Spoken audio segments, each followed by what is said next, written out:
Esta es la continuación de esta casa. Estos bloquecitos cuadrados. Vale. Uf, lo que dirían estas paredes, ¿no?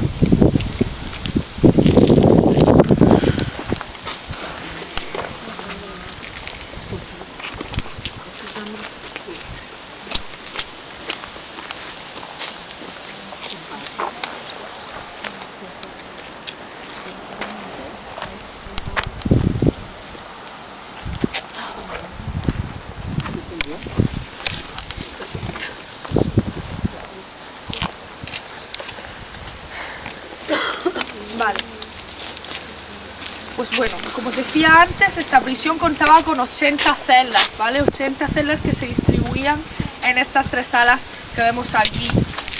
Actualmente solo quedan los cimientos, como podéis ver. Esta es la única zona que ha sido un poco reformada, ¿no? Sobre todo por fuera, por dentro está original, pero por fuera está un poco reformada. Y como os decía antes, hasta aquí pues llegaron presos que tuvieron que ver eso, ¿no? Principalmente con grupos de resistencia, ¿no? Aquí las torturas que se producían eran incluso peores que las que tenían lugar fuera, ¿no? de toda la zona acotada. El régimen lo que quería era pues sacarle toda la información, ¿no? a toda esa gente, ¿no? Y lo que hacían pues era eso, someterlos a fuertes interrogatorios, ¿no? y a fuertes torturas para que esas personas hablaran y dijeran lo que sabían, ¿no? Si tenían a lo mejor algún tipo de plan de atentar contra el régimen, ¿no? o contra Hitler, etcétera. Y bueno, pues por hablar de alguna de las torturas que se producían aquí, pues deciros que una de las más comunes, más típicas, era el confinamiento en soledad, ¿no? en oscuridad también. Lo que hacían era coger a uno de los presos, meterlos en una de las celdas. No sé si habéis visto que hay algunas celdas que tienen la puerta de hierro por fuera solo con un agujerito. Eso es porque dentro estaba el prisionero solo, ¿vale? Y podía estar solo en oscuridad durante 6 meses, 7 meses, 8 meses, ¿no? De manera que esa persona cuando salía quedaba totalmente ciega, ¿no? O si no totalmente parcialmente ciega, ¿no? Otra de las torturas era permanecer también dentro de las celdas, en mitad de la celda, sin poder apoyarse en ningún sitio, con los brazos estirados durante días, incluso algunas veces semanas también, ¿no? O sea, imaginaros también eso, lo que supone, no podían dormir, no podían hacer absolutamente nada, ¿no? Ni comer, ni nada, eso durante varios días. Y bueno, pues otra de las torturas también más comunes era la que tiene que ver con los palos que veis ahí detrás, era el colgar a los presos con los brazos hacia atrás, de manera que, bueno, pues los subían en una banqueta, les ponían los brazos hacia atrás, los colgaban, luego quitaban la banqueta y el preso quedaba colgado, ¿no? por los brazos, ¿no? Y cuando bajaba, pues obviamente todos los hombros estaban descolocados y bueno, pues un poco despadrajados, ¿no?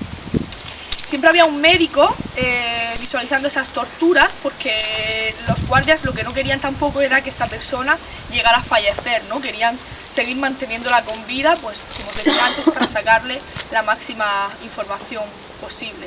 Si os dais cuenta, el diseño de la prisión, volvemos al sistema panóptico, al modelo panóptico del que hemos hablado al principio, ¿vale? Un principal punto de visión, de vigilancia, situado aquí en el centro, ¿vale? Bastaba con que hubiera solo dos guardias, o un guardia incluso, con un arma, ¿no? Con una pistola, para controlar las 80 celdas que aquí se encontraban. Por hablaros también de algunas de las personas que pasaron por estas celdas, uno de ellos, por ejemplo, fue Georg Elser. Este señor fue uno de los tantos, bueno, uno de los tantos, sí, que intentó atentar contra la vida de Hitler, ¿vale? Hitler tuvo varios intentos de asesinato. Ninguno de ellos se llevó a cabo de manera satisfactoria, ¿no? Como sabéis. Pero bueno, pues este señor Georg Elser lo que hizo fue poner una bomba en uno de los mítines que iba a dar Hitler. Lo que pasa es que Hitler adelantó su salida de ese mitin, ¿no? Se fue un cuarto de hora antes, y cuando la bomba estalló, pues Hitler ya no se encontraba allí, ¿no? Se había marchado. Pues bueno, obviamente detuvieron a este señor y lo trasladaron hasta aquí, hasta esta prisión de Sachsenhausen. Otra de las personas también bastante relevantes que pasó por aquí fue Martin Niemöller. Este señor era un pastor protestante que en un principio comenzó siendo amigo personal de Hitler, era como una especie de secretario personal, de consejero, de confidente, creyó mucho en él al principio, ¿no? Porque veía a Hitler, lo veía como una persona pues, que podía realmente guiar el país, ¿no? Hay que recordar lo que decíamos al principio, que Alemania acababa de salir de la Primera Guerra Mundial. Aquí se había instaurado una república, la República de Weimar, que estuvo pues, desde el año 18 hasta el año 33, era una república que no era muy fuerte, ¿no? Políticamente, ¿no? Tenía una constitución muy débil. Entonces, pues bueno, Alemania tuvo una época un poco de caos interno, ¿no? Entonces, pues Niemöller veía a Hitler como una persona que podía guiar el país, ¿no? Hitler también era una persona con mucha oratoria, hacía unos mítines muy, pues, como muy eufóricos, ¿no? Sabía hablar muy bien, camelaba mucho a la gente, ¿no? La gente, pues, como que muchas veces lo creía, ¿no? Realmente confiaban en él, ¿no? Como alguien que podía un poco llevarlos, ¿no? Y bueno, pues como os digo, este señor confió mucho en Hitler. Lo que pasa es que conforme fue avanzando en la política de Hitler, ¿no? Se fue dando cuenta de que realmente lo que estaba llevando a cabo el régimen, ¿no? El terror que estaba instaurando aquí dentro de Alemania, pues era algo brutal, ¿no? Entonces lo que hizo este señor fue comenzar a filtrar información del régimen hacia grupos de resistencia, ¿no? Obviamente lo detuvieron, se dieron cuenta de lo que estaba haciendo, ¿no? Entonces lo detuvieron y fue traído también hasta aquí, hasta esta prisión de Sachsenhausen, del campo de Sachsenhausen. Hitler ordenó específicamente de que no se le asesinara a Niemöller, ¿vale? Ordenó que se le trajera hasta aquí, que se detuviera encerrado, pero que bueno, que no se le torturara demasiado y que no se le llegara a asesinar, ¿vale?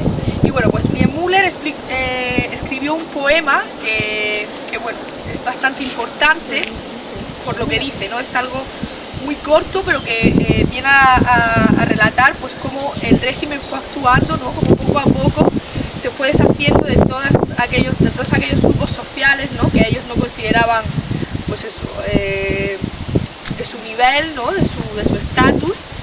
Y bueno, pues el poema lo que viene a decir más o menos es lo siguiente. Cuando vinieron a por los comunistas, yo no dije nada porque yo no era comunista.